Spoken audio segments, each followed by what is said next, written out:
I've been a client of Dina's for 25 years and just recently moved to Los Angeles and continue to test with Dina at least every 2 months.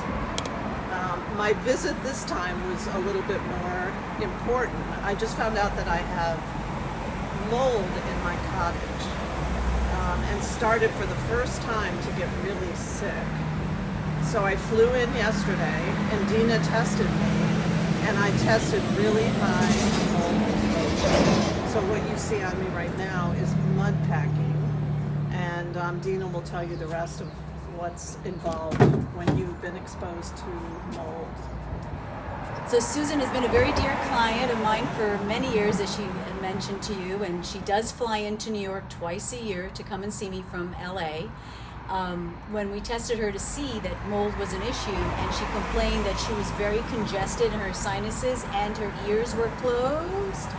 So what I did was I suggested doing a mud pack immediately, and Susan told us within seconds she felt an opening up in her sinuses and her ears as well too.